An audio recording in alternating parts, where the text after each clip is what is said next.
Mesdames, Messieurs, bonjour, bienvenue à bord de notre Airbus A350 à destination de La Réunion.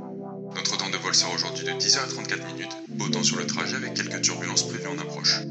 À l'arrivée, c'est du beau temps avec une température de 28 degrés. Je vous remercie d'avoir choisi French Bee et vous souhaite un excellent vol. Bienvenue dans Bas de Carré, le podcast qui vous fait découvrir La Réunion vue par les Réunionnais.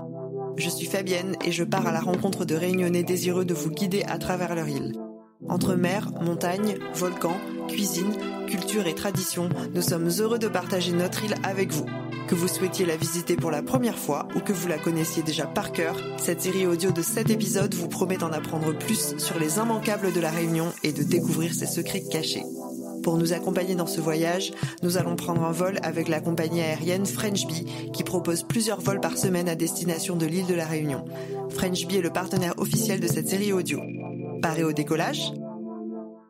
Le vol vers La Réunion, c'est toujours une petite aventure en soi. On quitte la grande ville et la grisaille parisienne avec l'espoir de trouver ou retrouver la chaleur, le ciel bleu et les paysages grandioses de l'île. Pour les Réunionnais qui rentrent dans l'île, nos valises sont souvent chargées de cadeaux et de produits qu'on ne trouve pas facilement là-bas. Et pour beaucoup, c'est surtout synonyme de vacances. Pour cet épisode final, nous nous sommes réunis avec Claudia, Fanny et Catherine de French Bee. Claudia et Catherine sont réunionnaises. Fanny vit à La Réunion. Et s'il y a bien une chose sur laquelle nous sommes d'accord, c'est que voyager, c'est magnifique, mais faire voyager et permettre à d'autres de découvrir La Réunion, cet endroit cher à notre cœur, c'est encore mieux. On assure la sécurité des 480 passagers et le service commercial à bord. On s'occupe des passagers, comme tout le monde le sait. On fait en sorte qu'ils se sentent bien à bord, qu'ils soient choyés et qu'ils passent un bon voyage avec nous. Et qui garde quand même un bon souvenir de nous aussi.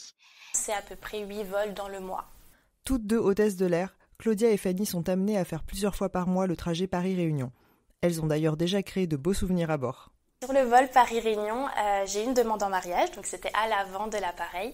Donc le garçon en question nous a demandé de faire une petite annonce à l'interphone. Donc on l'a fait et elle a dit oui. Du coup, quand à l'interphone, ils nous ont dit qu'elle avait dit oui, etc., du coup, ça a mis... c'était super mignon et ça nous a rendus tous heureux parce qu'au final, tout l'avion a entendu. Donc tout le monde a applaudi et c'est toujours une bonne nouvelle. Donc en plus, quand c'est dans les airs, c'est encore mieux. J'ai pas tant d'anecdotes que ça, à part des attentions, des passagers vraiment trop mignonnes dernièrement sur mon vol.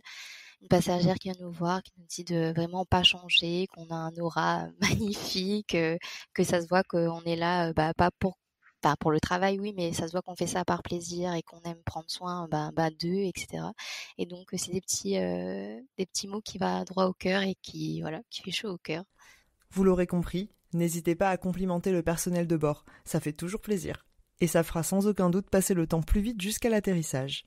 Fanny, qui a découvert La Réunion grâce à son métier de personnel navigant chez French Bee, y est désormais installée. Et l'arrivée à l'aéroport Roland-Garros à Saint-Denis de La Réunion, c'est elle qui l'a décrit le mieux. Alors quand on arrive à La Réunion, on a directement vue sur les grandes montagnes, directement quand on sort de l'aéroport. Donc ça amène curiosité et on a tout de suite envie d'aller voir ce qui se passe là-haut. On est direct dans un cadre naturel, si on peut dire comme ça. Alors qu'on est dans un aéroport, mais autour c'est vraiment la nature. Il est vrai que tous les voyageurs qui débarquent pour la première fois dans l'île sont frappés par ce cadre magnifique dès la sortie de l'aéroport. Ce sont les sommets du nord de l'île qui se déploient devant vous en un panorama magnifique. Nous aussi, Réunionnais, ne nous lassons pas de ce paysage. C'est un peu la façon qu'a La Réunion de nous souhaiter la bienvenue après une longue absence. Alors, mesdames, quelle est la première chose que vous aimez faire lorsque vous revenez à La Réunion ? En général, manger des samoussas. C'est souvent ça, oui. C'est ce qui me manque le plus. Donc, samoussas, c'est ce qu'il y a de plus facile quand on arrive à l'aéroport. On s'arrête quelque part à Saint-Denis ou sur la route et puis on prend 2 samoussas. Et puis après, oui, la nourriture, c'est quelque chose qu'on est content de retrouver quand on arrive. C'est un endroit que j'aime aller à La Réunion à chaque fois que je reviens, je remets un petit pied. C'est Grand-Anse, c'est une de mes plages préférées et ça fait tellement du bien. Juste de s'asseoir, être posé face à la mer, avec le paysage qui va avec. Alors à chaque fois que je rentre, moi je vais au Piton Grand-Anse. Donc il y a une grande plage qui s'appelle Grand-Anse et à côté il y a un petit piton et c'est un peu mon terrain de jeu pour aller m'entraîner à la course à pied, etc. Et le piton Maïdo, parce que le piton Maïdo, c'est accessible à tout le monde en voiture et tout le monde y va pour voir le lever de soleil le matin. En les écoutant, vous pouvez déjà vous faire un petit programme. Samoussa pour commencer sur la route, puis direction l'ouest ou le sud pour profiter des balades et des plages. Mais que conseilleriez-vous, vous qui revenez souvent à La Réunion, aux voyageurs qui viennent découvrir l'île pour la toute première fois ? Pour ceux qui viennent à La Réunion pour une première fois, moi je les conseillerais de prévoir quand même un petit programme à l'avance. De bien emmener la crème solaire, une petite crème solaire, les basiques, crème solaire, lunettes, d'être prêt à en prendre plein les yeux et de profiter de chaque instant parce que je pense que quand ils viennent généralement c'est pour 2 semaines, 2 à 3 semaines donc ça passe extrêmement vite. Moi je conseillerais aussi d'aller voir plutôt les petits endroits reculés du style Sillaos, Mafat et de s'imprégner de la culture, de pas hésiter à poser des questions. Ce que je conseille aux gens essentiellement à pas louper à La Réunion, donc ce sont les sentiers de randonnée, bien évidemment, et les cascades. Elles sont plus que magnifiques à La Réunion, il y en a beaucoup. Et en particulier celle du sud, du côté de Saint-Joseph, ne pas hésiter. Puis on peut faire du rafting, on peut faire pas mal de choses. Pour ma part, je leur dirais de venir équiper, d'emmener un sac à dos, un camel bag, un vêtement de pluie, ça c'est super important, et leur téléphone avec la petite application Rando Python. À mettre dans vos bagages, maillot de bain, crème solaire, chaussures de rando, vêtements de pluie et j'ajouterai pour ma part anti-moustique et guide de La Réunion. Je vous propose de faire un petit tour de table des recommandations pour vous aider à préparer vos visites. Quelle randonnée conseillerais-tu, Fanny ? Alors la liste est longue, mais je dirais le sentier Jackie Inard. C'est un sentier qui monte jusqu'au sommet de l'Entre-deux. Donc déjà, on a des vues magnifiques sur les cirques et il y a des petits passages d'échelle. Donc ça, c'est pour le côté un petit peu sensation et adrénaline.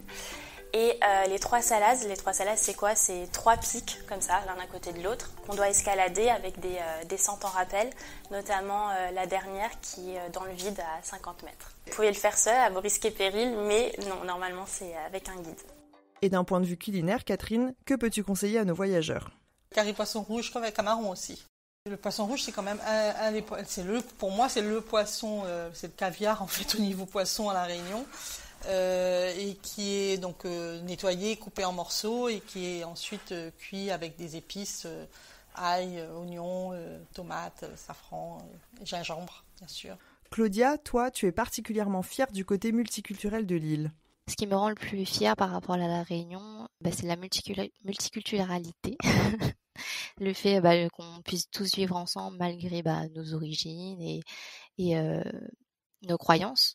Ils peuvent aller visiter les temples Malbar, ils peuvent visiter les églises, surtout celle de Sainte-Rose où il y a le volcan. Je ne sais pas si les gens connaissent l'anecdote. En fait, quand le volcan a été en éruption, il y avait une église et au lieu de passer sur l'église, elle a contourné l'église en fait.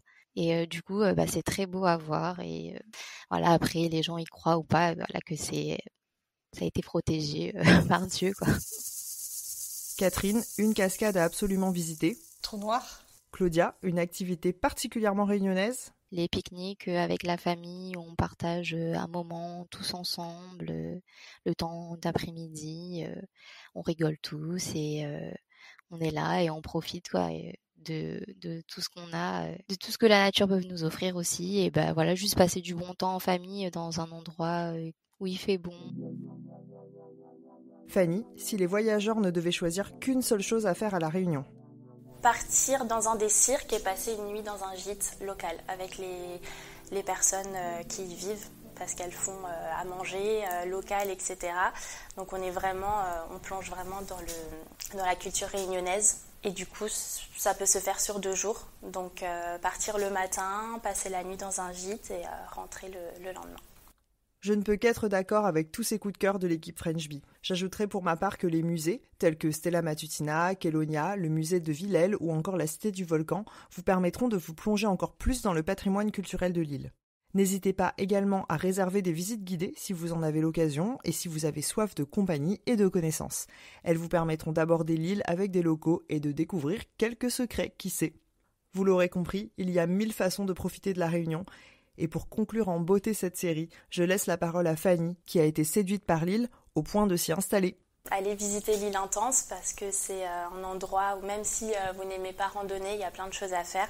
Oui, on peut s'y baigner, c'est très safe, il y a les lagons et il y a les cascades aussi, donc il y a vraiment de tout et c'est pour ça qu'on l'appelle l'île Intense. Il y a aussi beaucoup de choses culturelles à voir, donc voilà, c'est très varié.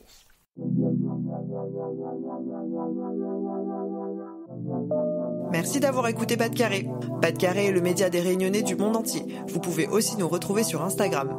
J'en profite pour remercier Mathieu, Lucie et Yun, sans qui cette série n'aurait pas existé. Et nous remercions également French Bee, notre partenaire, pour sa confiance. Je vous donne rendez-vous dans le prochain épisode de Pas de Carré pour découvrir ou redécouvrir encore plus de facettes de l'île. Na retrouve!